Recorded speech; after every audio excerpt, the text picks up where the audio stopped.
Hello दोस्तों, RBM classes में मैं पंकज सर आपका बहुत बहुत स्वागत करता हूं।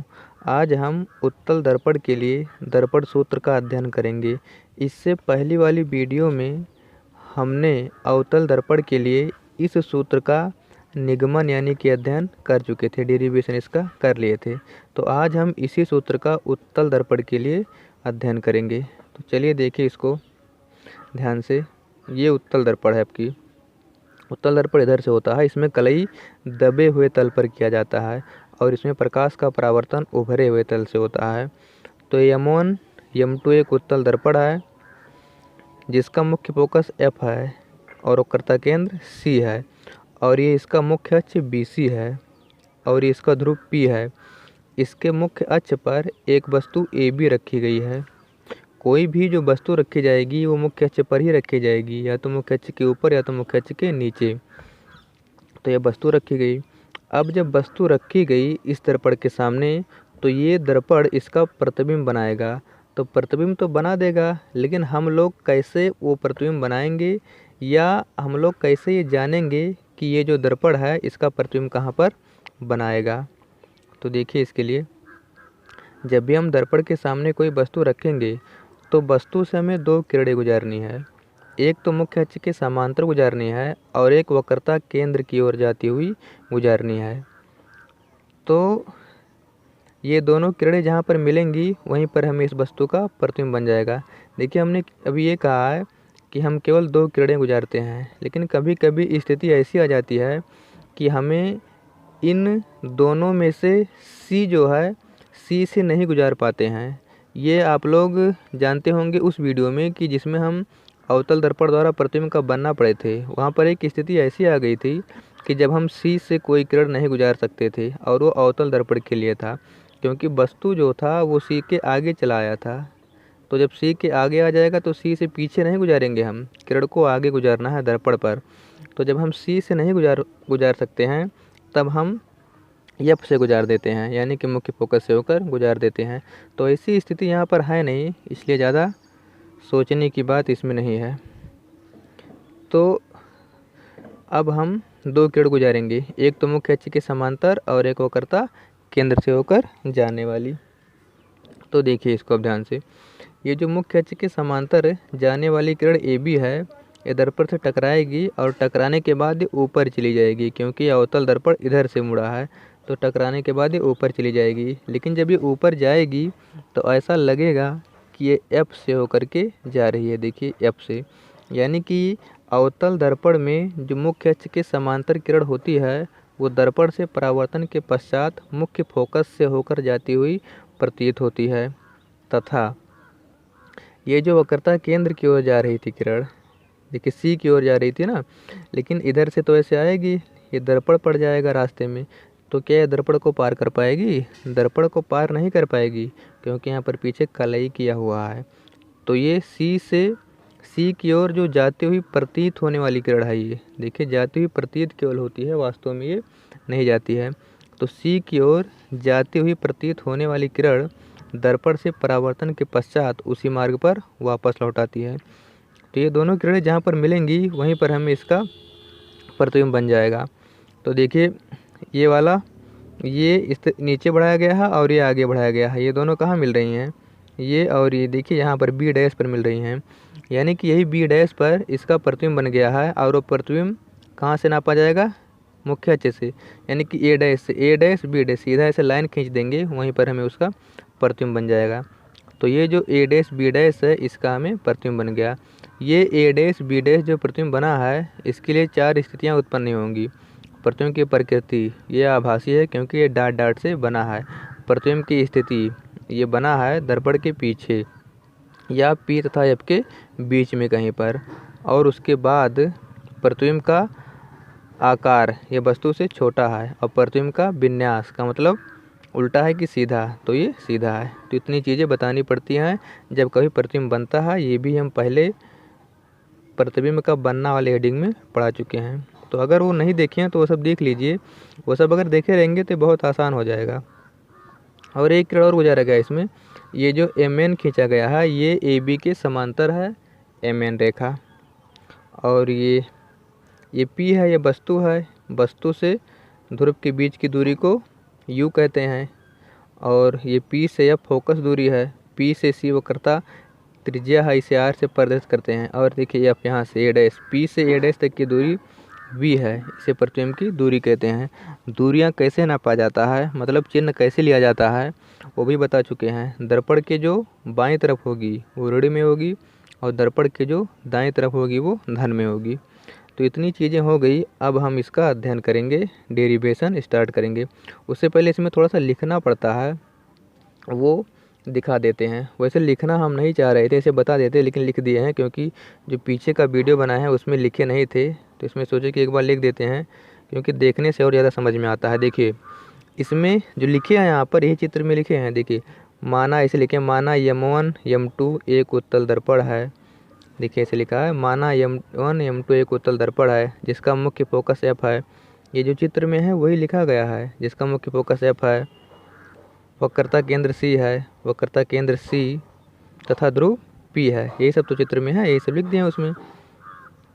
इसके मुख्य अक्ष पर एक वस्तु AB रखी है। देखिए ये मुख्य अक्ष है, इसी पर एक वस्तु AB रखी है, जहाँ से चलने वाली किरण AM दर्पण से परावर्तन के पश्चात, जहाँ से चलने वाली किरण ये AM है, दर्पण से परावर्तन के पश्चात मुख्य फोकस से होकर जाती हुई प्रतीत होती है। देखिए लिखा होगा, जहाँ से चलने वाली किरण AM दर्पण से परावर्तन के पश्चात मुख्य फोकस से होकर जाती हुई प्रतीत होती है, तथा दूसरी किरण वक्रता केंद्र से जाती हुई प्रतीत होती है। ये दूसरी किरण वक्रता केंद्र की ओर जाती हुई प्रतीत होती थी।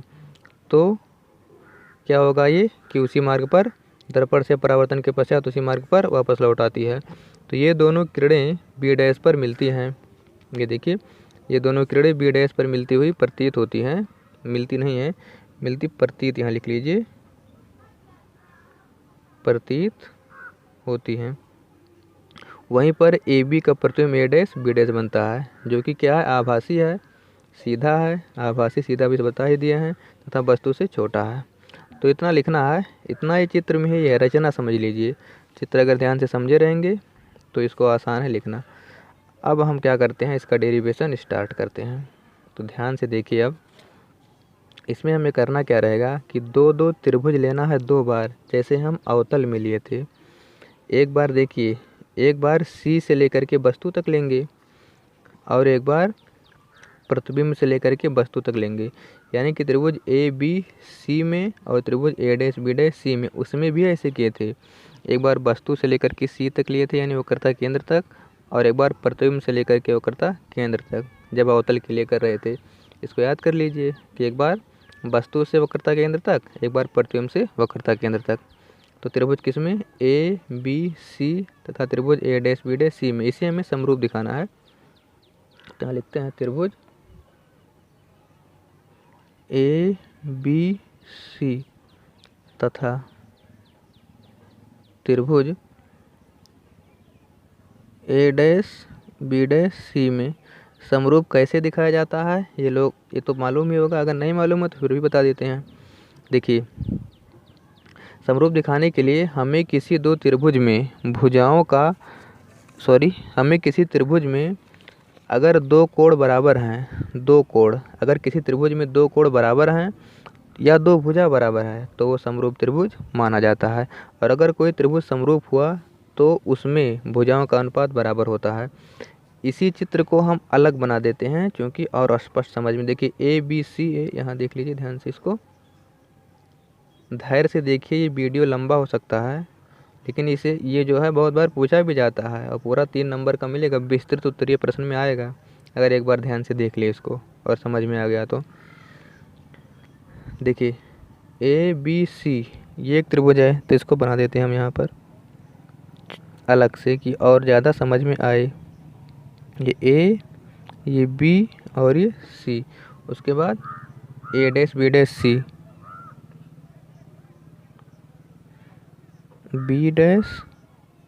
A', कोई भी नाम दे सकते हो, PQR भी दे सकते हो, उसमें कोई दिक्कत नहीं है। अब देखिए 2 कोण हमें बराबर दिखाना है, तो देखिए एक तो यहाँ 90 बन रहा है और एक यहाँ 90 बन रहा है। यहाँ देखिए ये तो कोण है, ये यहाँ 90 बन रहा है, तो एक कोण ये बराबर हो गया, और एक कोण कौन बराबर है, देखिए ये तो इसके बराबर है नहीं, यहाँ कोई दूसरा कोण बन रहा है, यहाँ पर भी कोई दूसरा कोण बन रहा है। लेकिन ये सी देखिए, सी जो है ये बड़े वाले में भी है और इस छोटे वाले त्रिभुज में भी है।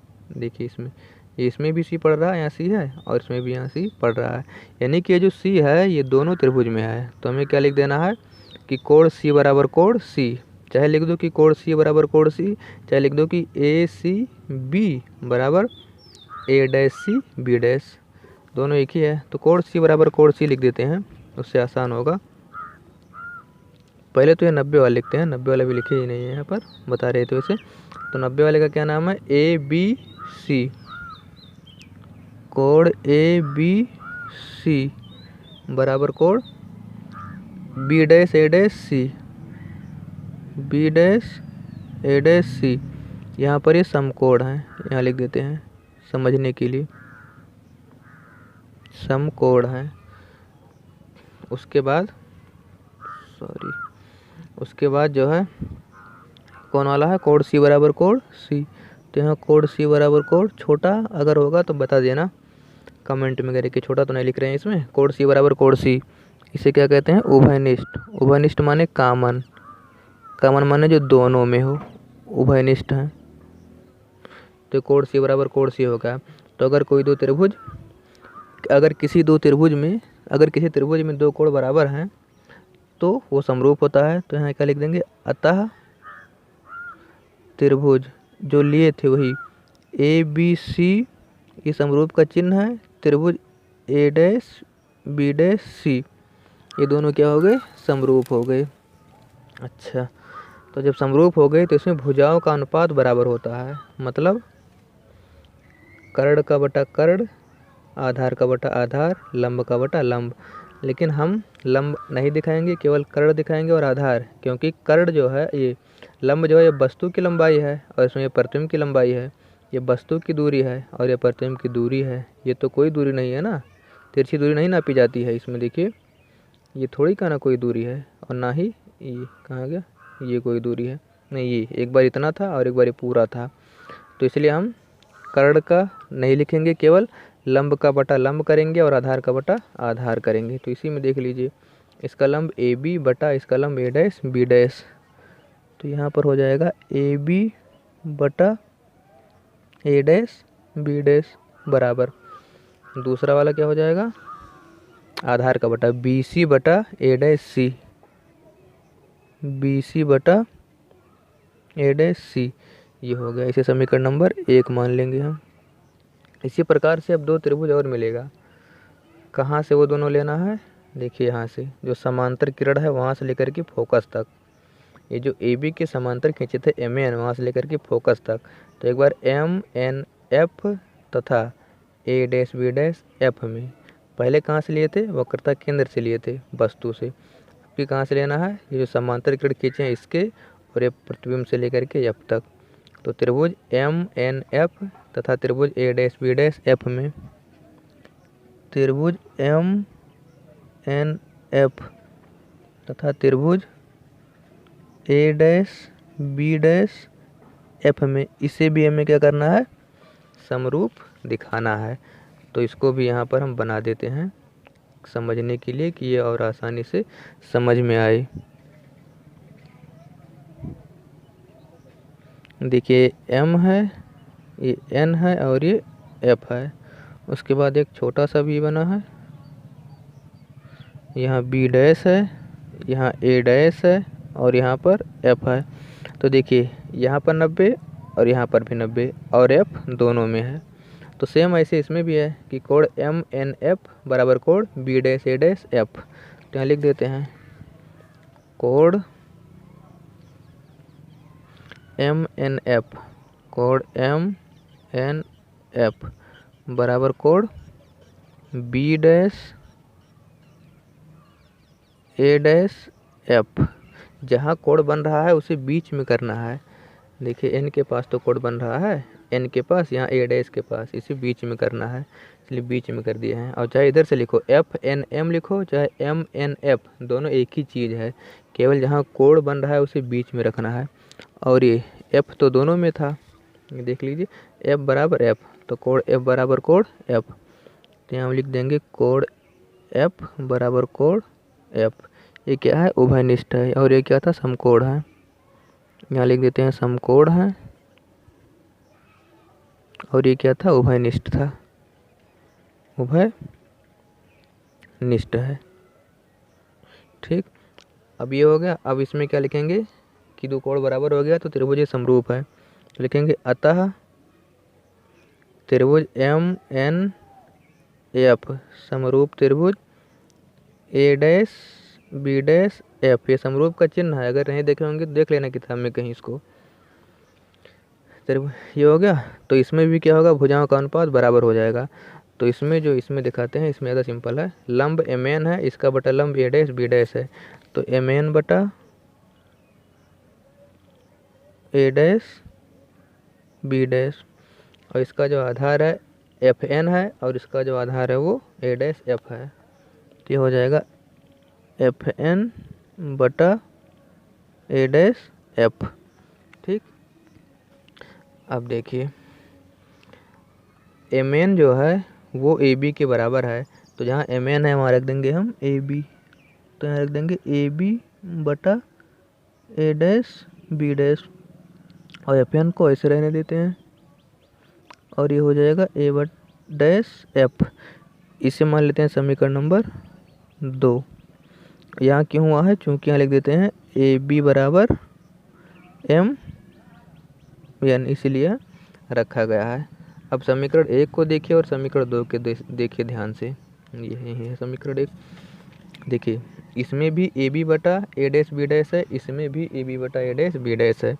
तो अगर किसी भी समीकरण में दो टू बराबर होता है तो जो बाकी दोनों बचा वो भी बराबर हो जाएगा।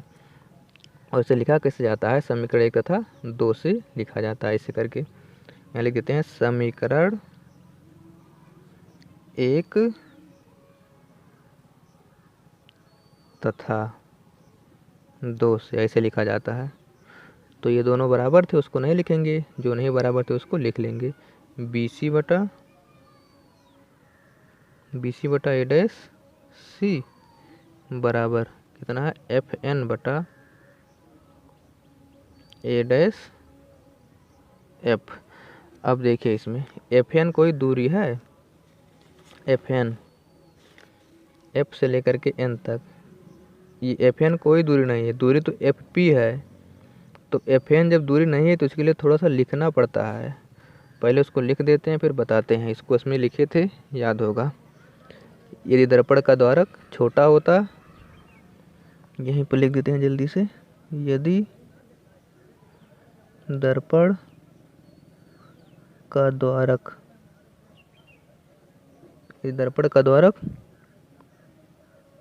छोटा होता तो एन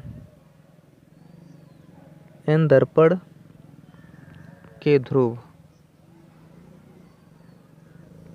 के बहुत निकट होता, बहुत निकट या पास होता। इस दशा में या इस स्थिति में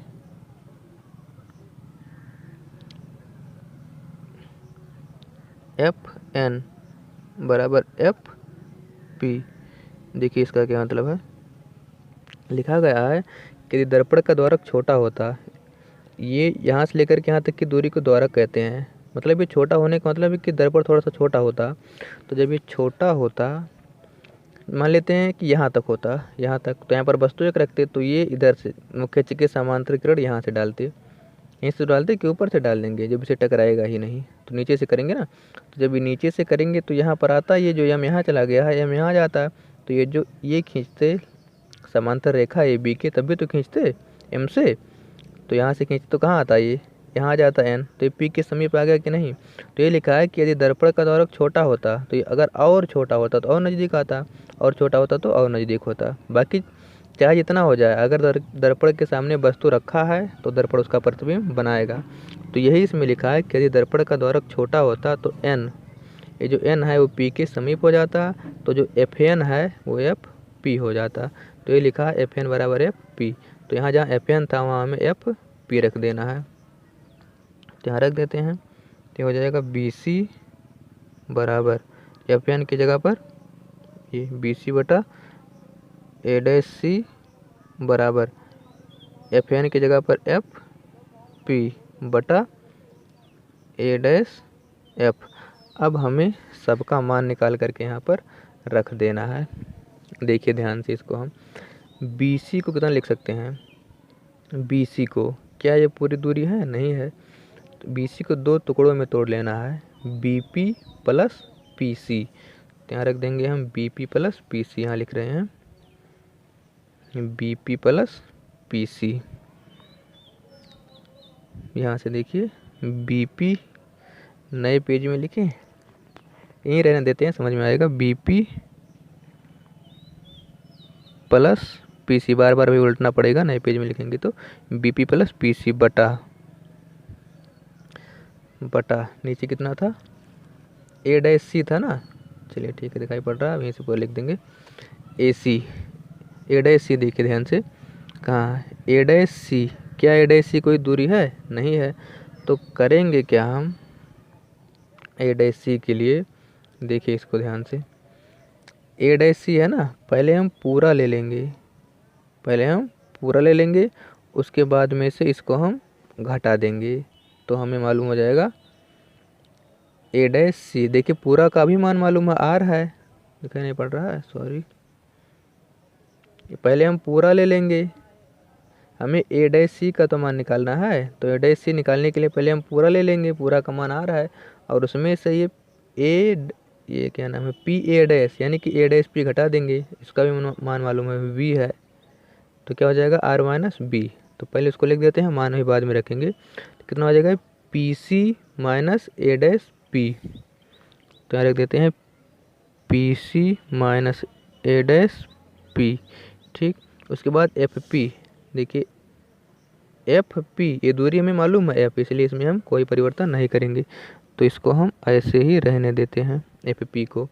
उसके बाद बचा A F, A dash F, क्या ए डैश एफ मालूम है, नहीं मालूम है, तो क्या करेंगे हम पहले पूरा ले लेंगे, पी एफ में से घटा देंगे पी ए डैश, तभी तो ए डैश एफ मिलेगा, हमें ए डैश एफ का मान निकालना है, तो क्या करेंगे हम P F minus A dash P, P F minus A dash P, ये सबका मान हो गया। अब हमें यहाँ सबका मान दे करके रख देना है। देखिए बी पी का मान कितना है, बी पी का मान यू है, उधर की दूरी ऋण में और इधर की दूरी धन में, तो यहाँ पर क्या रखेंगे हम minus U plus P C कितना है, पी सी जो है आर है, तो ये आर रहेगा, फिर से पी सी लिखा है यहाँ पर, तो फिर से वही पी सी का मान आर हो जाएगा, और माइनस ए डैश पी का मान, ये ए डैश पी का मान, ये प्रतिबिंब की दूरी वी है, प्लस में रहेगा, इधर है तो बी है, बराबर एफ पी का मान प्लस एफ है, ये देखिए एफ पी का मान प्लस एफ है, और पी एफ का मान पी एफ का पी एफ और एफ पी एक ही है, ये भी एफ ही है, माइनस ए डैश पी का मान, ए डैश पी का मान प्रतिबिंब की दूरी वी है। अब हमें आर ख़त्म कर देना है, तो आर बराबर एफ बराबर आर बटे 2 होता है, तो यहाँ से आर बराबर 2 एफ, क्योंकि हमें आर नहीं चाहिए सूत्र में, इसलिए हम आर की जगह पर 2 एफ रख देते हैं, तो ये हो जाएगा माइनस यू प्लस, यहाँ पर हो जाएगा 2 एफ हो जाएगा, और उसके बाद इसका इससे गुणा तो होगा, तो यहीं सटा करके इसको रख देते हैं गुणा करने के लिए, एफ माइनस बी, और इधर आएगा बराबर आर की जगह पर 2 एफ और ये माइनस बी का गुणा किससे होगा, एफ से हो जाएगा। अब इसका गुणा हम ध्यान से देख करके कर देते हैं। देखिए u का f से माइनस यू, एफ ध्यान से देखिए क्योंकि जगह इसमें थोड़ा कम पड़ गया है, u का f से एफ और ये माइनस माइनस प्लस u का b से यू बी, ये हो गया। उसके बाद हम इसका करेंगे 2f का f से 2f स्क्वायर हो जाएगा, minus plus minus 2f b हो जाएगा, ये ऐसे इसका 2f का f से 2f स्क्वायर हो जाएगा, और ये माइनस वी एफ हो जाएगा। देखिए कुछ कटता है, 2f स्क्वायर इधर भी है, 2f स्क्वायर इधर भी है, ये कट गया। अब जो प्लस में उसको इधर करेंगे, जो माइनस में उसको उधर लेकर जाएंगे, तो ये हो जाएगा यू बी बराबर यू एफ इधर गया प्लस में, और ये 2f भी इधर आया प्लस में, और ये minus you, you V F और एफ बी एक ही है तो यहाँ पर एफ बी इसको कर दिए, तो ये होगा यू बी बराबर, देखिए यू एफ ऐसे रहेगा, एफ बी में से 2 एफ बी में से एक एफ बी जाएगा, एक एफ बी बचेगा, यहाँ केवल एफ बी, दोनों में एफ है इसे कॉमन कर लेंगे तो यू बी बराबर F into U plus B कर लिए।